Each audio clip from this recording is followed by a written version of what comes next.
তবে আসল কথাটি হবে নক্ষত্রদ্বয়। পৃথিবীর প্রায় ১৫০ কিলোমিটার দূরের সূর্য আমাদের সবচেয়ে কাছের তারা। আমাদের কাছে এই নক্ষত্রটির আলো পৌঁছাতে প্রায় ৮.৫ মিনিট সময় লাগে। এই সূর্যের আলো তাপই পৃথিবীর বেশিরভাগ প্রাণকে বাঁচতে সাহায্য করে। আর সব নক্ষত্রের মতোই এর বুকের ভেতরেও ঘটে চলেছে প্রচন্ড পারমাণবিক বিস্ফোরণ।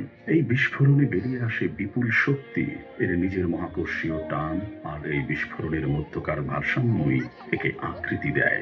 সূর্যের এই আকৃতি আমরা দেখতে পাই নীল আকাশে। বেশ কিছু নভোযানের যান্ত্রিক চোখ খুব কাছ থেকে ছবি তুলেছে সূর্যের প্রকট বিস্ফোরণ ক্ষমতার। আর এর সত্যিকার আকৃতিও বিশাল, ১,৪০,০০,০০০ কিলোমিটার, মানে সূর্যের বুকে হেঁটে যাবে প্রায় ১০ লাখ পৃথিবী। সূর্যপৃষ্ঠের তাপমাত্রা প্রায় ৫,৫০০ ডিগ্রি সেলসিয়াসের চেয়েও বেশি। আর এর কেন্দ্রে, যেখানে নিয়ত ঘটছে নিউক্লিয়ার ফিউশন বিক্রিয়া, সেখানকার তাপমাত্রা প্রায় ১,৫০,০০,০০০ ডিগ্রি। আমরা রয়েছি সূর্যের খুব কাছে, তাই সূর্য আমাদের কাছে এত বড় আর উজ্জ্বল মনে হয়। কিন্তু সূর্যের পর আমাদের সবচেয়ে কাছের তারাটি থেকে এটিকে কেমন দেখায়, সেটা জানতে একটুখানি নক্ষত্র ভ্রমণ করে আসা যাক। চলুন শক্তিশালী নভোযানে চড়ে বসি। দারুণ দ্রুতগতির এই নভোযানে চড়ে আমরা বেরিয়ে এসেছি পৃথিবী থেকে সূর্যের দূরত্বের প্রায় ২,৭৫,০০০ গুণ পথ। এখন আমরা আছি আলফা সেন্টাউরি নামের এক বহু নক্ষত্র ব্যবস্থায়। রাতের আকাশে তারামণ্ডল চেনা থাকলে নিশ্চয়ই বুঝতে পারছেন এখানেও আকাশ ওরকমই। ওই যে দেখুন, আমাদের বড় পরিচিত ডাব্লিউ আকৃতির ক্যাসিওপিয়া তারামণ্ডল। আর এই যে এখানে একটা বাড়তি নক্ষত্র আছে দেখতে পাচ্ছেন, এটা আমাদের সূর্য। রাতের আকাশের হাজারো তারার মাঝে অতি সাধারণ এক তারা। আমাদের চেয়ে এটি এখন ৪১ মিলিয়ন মিলিয়ন কিলোমিটার, মানে ৪.৫ আলোকবর্ষ দূরে। চলুন আবার যাত্রা করি।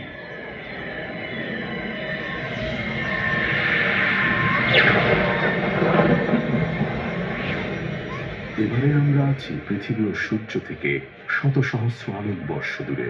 দেখতে পাচ্ছি আমাদের গ্যালাক্সি মিল্কি ওয়েকে। এই গ্যালাক্সিতে রয়েছে প্রায় ২,০০,০০০ মিলিয়ন তারা। আমাদের সূর্য এর একটি। তবে এই এত দূর থেকে আমাদের নক্ষত্রটিকে আর আলাদা করে চেনা যাচ্ছে না। আমরা জানি এটা আছে আমাদের গ্যালাক্সি কেন্দ্র থেকে ২/৩ দূরে।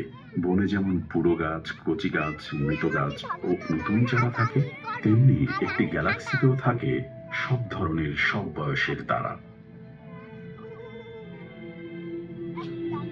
কোথাও কোথাও জন্ম নিচ্ছে নতুন নক্ষত্র,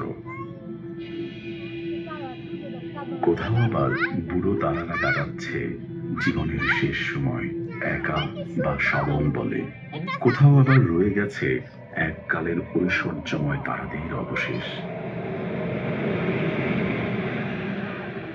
আপনি হয়তো জিজ্ঞেস করবেন, বহুদূরের এসব জিনিসের ব্যাপারে আমরা এত কিছু কিভাবে জানি?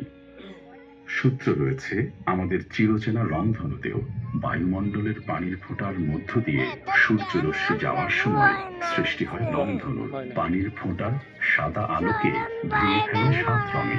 আমরা যে আলোটুকু দেখি, মানে দৃশ্যমান আলো, এটুকু বহুদূর নক্ষত্রের বিকিরণের অতি ক্ষুদ্র অংশ। সবটা বিকিরণের সবটুকু আলোকে বলে বর্ণালী। নক্ষত্রের বর্ণালী বিশ্লেষণ ও গবেষণা করে জানা যায় এর জীবনকালের নানা দিক, নানা রহস্যের সমাধান।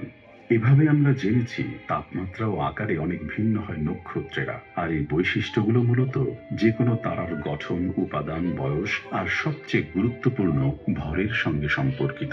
অতি ভারী নক্ষত্রদের জীবনকাল হয় সংক্ষিপ্ত, কম ভারী তারারা আবার বাঁচে দীর্ঘকাল। দ্রুত বাঁচো, মরো তারুণ্যে, এটাই নিয়ম এই তারকা জীবনের। বেশিরভাগ তারাই অবশ্য আমাদের সূর্যের চেয়ে ছোট ও কম উষ্ণ, কোনোটি ট্রিলিয়ন বছর ধরেও বাঁচে। অতি ধীরে পোড়াতে থাকে বুকের ভিতরের পারমাণবিক জ্বালানি হাইড্রোজেন। আমাদের সূর্য এদের তুলনায় বড়, উত্তপ্ত ও উজ্জ্বল। নিজের সব জ্বালানি পুড়িয়ে ফেলবে ৮০০ থেকে ১,০০০ কোটি বছরে। আর এই যে নক্ষত্রটি, সিরিয়াস নাম, এটি সূর্যের চেয়েও ২৬ গুণ উজ্জ্বল, জ্বালানি রয়েছে দ্বিগুণ।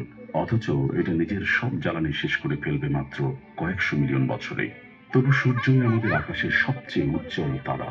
কারণ এটা রয়েছে মাত্র 8.5 আলোক বর্ষ দূরে। আর এই যে তারাটি, রাইজেল নাম, এটি রয়েছে সূর্যের চেয়ে প্রায় 100 গুণ দূরে। এর ভর সূর্যের 20 গুণ, প্রায় 40,000 গুণ উজ্জ্বল। অথচ এটা বাঁচবে মাত্র কয়েক মিলিয়ন বছর। কোনো কোনো নক্ষত্র শুধু লাখ দশেক বছর বা আরো কম বাঁচে, তবে এদের ভর হতে পারে সূর্যের প্রায় 150 গুণ। এরকম সবচেয়ে পরিচিত সর্ববৃহৎ তারাটির নাম অ্যান্টারেস। লাল দানব এই তারাটিকে যদি আমাদের সৌরজগতে বসিয়ে দেওয়া হয়, তাহলে এটা অবলীলায় গিলে নেবে বৃহস্পতি পর্যন্ত সবকটি গ্রহকে। এই তারাটি এখন আছে জীবনের শেষ প্রান্তে, মানে এটা এখন এক নাক্ষত্রিক বোমা, রয়েছে বিস্ফোরণের অপেক্ষায়। এই বিস্ফোরণের নাম সুপারনোভা। হ্যাঁ, এটি একটি ভবিষ্যৎ সুপারনোভা। পৃথিবী থেকে অ্যান্টারেসকে দেখা যায় বৃশ্চিক নক্ষত্র মণ্ডলের এক দারুণ লাল তারকা হিসেবে মিল্কি ওয়ে গ্যালাক্সির কেন্দ্রের দিকে। বিশাল সব দানবীয় নভোদূরবীনের চোখে দেখেছি আমাদের গ্যালাক্সির প্রাণবন্ত কেন্দ্রীয় অঞ্চলে রয়েছে বিপুল পরিমাণ শীতল গ্যাস মেঘ, ধুলোবালি, তরুণ তারা, বুড়ো নক্ষত্র আর মৃত নক্ষত্রের অবশেষ। আর এই যে এটা একটা মৃত নক্ষত্রের অবশেষ। 1000 বছর আগে সুপারনোভা হিসেবে বিস্ফোরিত হয়েছিল তারাটি। তার অবশেষ বিস্তৃত হয়ে ছড়িয়ে পড়ছে আজও। পৃথিবীর আকাশে থাকলে এটি 80টি পূর্ণ চাঁদের জায়গা দখল করে নিত অনায়াসে। আর এই অল্প জায়গা জুড়ে থাকা অবশেষ প্রায় 400 বছর আগে বিপুল ভরের এক নক্ষত্র বিস্ফোরণের সৃষ্টি। বিস্ফোরণে মৃত নক্ষত্রই আসলে সুপারনোভা। এর সব জ্বালানি পুড়ে গেছে, থেমে গেছে শক্তি উৎপাদন। নিজের মহাকর্ষের টানে চুপসে গেছে নক্ষত্রটি, তারপর টুকরো টুকরো হয়ে গেছে প্রচন্ড বিস্ফোরণে। এসব সুপারনোভাই তৈরি করে মহাবিশ্বের সব ভারী মৌল, যেসব মৌল আমাদের গ্রহটিতে কাজে লাগে নিয়ত, আমাদের দেহের জন্য, প্রযুক্তির জন্য। নক্ষত্রটি যদি কৃষ্ণ গহ্বর তৈরির মতো ভারী না হয়, তাহলে তৈরি হতে পারে ক্ষুদ্র ঘূর্ণমান নিউট্রন তারা, মাত্র কয়েক কিলোমিটার বিস্তৃত, প্রচন্ড শক্তিশালী এদের মহাকর্ষীয় ক্ষেত্র ও চৌম্বক ক্ষেত্র। এটা যখন ঘোরে, আমরা তখন ঘূর্ণমান এক ধরনের বিকিরণ দেখতে পাই, স্পন্দন বা পালসের মতো দেখায়। সেখান থেকে এসেছে এদের নাম পালসার। রাইজেল নক্ষত্রটি ভবিষ্যতের সুপারনোভাদের অন্যতম। আত্মধ্বংসী বিস্ফোরণে এটির তুলনামূলক দ্রুতই মারা যাওয়ার কথা। অতি দানবে তারাটি পৃথিবী থেকে 800 আলোক বর্ষ দূরে। এর প্রস্থ সূর্যের 70 গুণ। কল্পনায় শত শত মিলিয়ন কিলোমিটার দূরের বায়ুহীন এক বিশ্ব থেকে দেখলে রাইজেলের মৃত্যু হতে পারে দম বন্ধ করা অবিশ্বাস্য সুন্দর দৃশ্য। 40,000 সূর্যের আলো নিয়ে জ্বলজ্বলে এক মৃত্যু হবে সেটা। কাছ থেকে দেখলেও বড় সুন্দর দেখায় রাইজেলকে। পর্যবেক্ষণ থেকে দেখা যায় এই তারাটি বিপুল পরিমাণে এর ভেতরের পদার্থ উগড়ে দিচ্ছে মহাশূন্যে। এরকম নিয়মিত হারে ভর হারানোর ফলে রাইজেল হয়তো শেষে বিস্ফোরিত হবে না, নিজের শেষ দিনগুলো কাটাবে সাদা বামন তারা হিসেবে।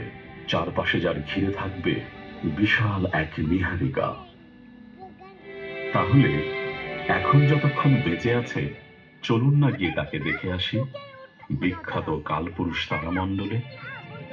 এই ঘূর্ণমান বিপুল ভরের নাম বেটেলজুস। অ্যান্টারেসের পর পরিসরের সবচেয়ে বড় লাল দানব তারা। এই বেটেলজুসও বর্তমানে রয়েছে জীবনের শেষের দিকে। আগামী কয়েক মিলিয়ন বছরের যে কোনো মুহূর্তে এটি বিস্ফোরিত হতে পারে।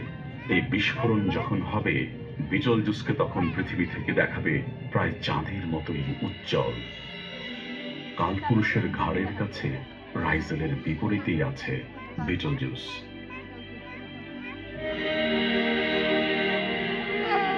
মহাকাশের এরকম গ্যাস মেঘকে বলে নীহারিকা, আর কালপুরুষের নীহারিকাটি আমাদের আকাশের সবচেয়ে উজ্জ্বল নীহারিকা।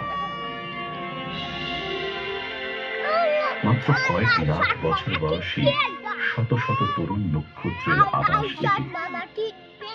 এসব উত্তপ্ত তরুণ তারাদের বিকিরণের ফলে এই মেঘের ভেতরের নানা চড়াই উতরাইয়ের ভাঁজে ভাঁজে জ্বলজ্বল করে গ্যাস। এখানকার অনেক তারাকে ঘিরে আছে কালচে ধরনের নানা পদার্থের গোলক।